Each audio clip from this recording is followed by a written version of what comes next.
But the idea that it was necessary to manipulate the inner feelings of the American population in the interests of fighting the Cold War now began to take root in Washington. Above all, in the CIA, who were going to take it much further. They were concerned that the Soviets were experimenting with psychological methods to actually alter the memories and feelings of people, the aim being to produce more controllable citizens. It was known as brainwashing. Psychologists in the CIA were convinced that this really might be possible, and that they should try to do it themselves. The image of the human being that was being built up at that particular time was that there was a great deal of vulnerability in every human being, and that vulnerability could be manipulated to program somebody to be something that I wanted them to be, and they didn't want to be. That you could manipulate people in such a way that they could be automatons, if you will, for whatever your own purposes were. This was the image that people thought was possible. In the late 50s, the CIA poured millions of dollars into the psychology departments of universities across America. They were secretly funding experiments on how to alter and control the inner drives of human beings. The most notorious of these experiments was run by the head of the American Psychiatric Association, Dr. Ewan Cameron. Like many psychiatrists at that time, Cameron was convinced that inside human beings were dangerous forces which threatened society. But he believed that it was possible not just to control these forces, but actually remove them. He thought that psychiatry should not just concentrate on sick people, mentally ill, but should actually go into government, that politicians should listen to psychiatrists. Psychiatrists should be in every parliament and should direct and monitor political activities, because they knew in a rational, scientific way what was good for people. Cameron had set up a clinic in a hospital in Montreal called the Allen Memorial. It is now long since closed down. Cameron took patients who suffered a wide range of mental problems. His theory was that these resulted from forgotten or repressed memories.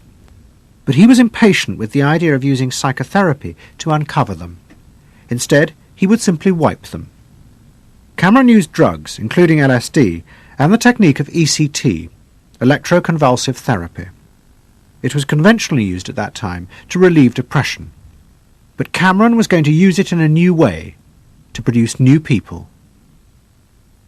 He was really using it to try and change the fundamental function of the individual, to alter their past memories, their past ways of behaving. And as I think he said at one point, it is to just sort of erase everything from their past so that you then had a slate in which you could record new ways of behavior.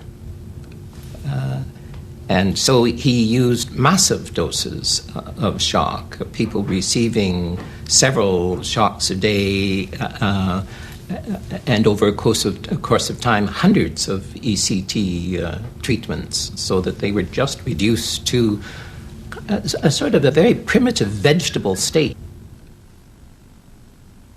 I don't remember what happened to me. I was introduced to Dr. Cameron, and I don't remember Dr. Cameron at all. I don't remember any of that. They shipped me up to what they called the sleep room, and they gave me all of these electroconvulsive shock treatments and megadoses of drugs and LSD and all of that, and I have no memory of any of that. Nothing of that time of the Allen Memorial or any of my life previous to that. All gone. Wiped. And then having depatterned somebody or brought them down to where basically nothing but the essential functions of the body were going on in terms of breathing and things of this nature. Then he would begin to feed material into these individuals, positive material, such that the brain would be programmed in a positive way so that the individual would be completely altered. Then he put these tapes under our pillows called psychic driving. He would then put back into this empty brain a program of whatever sort he decided upon, and the people like myself would wake up another person, I guess. In fact, Cameron's experiments were a complete disaster. All he managed to produce were dozens of individuals with memory loss, and the ability to repeat the phrase, "I am at ease with myself." And it was not an isolated case. Almost all the experiments the CIA funded were equally unsuccessful. Despite their ambitions, American psychologists were beginning to find out how difficult it was to understand and control the inner workings of the human mind.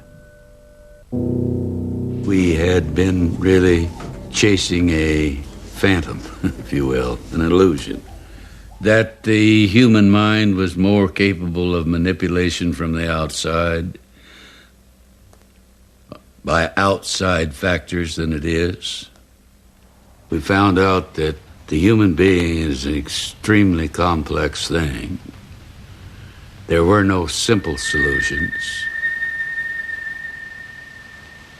But you've just got to bear in mind that these were very strange times.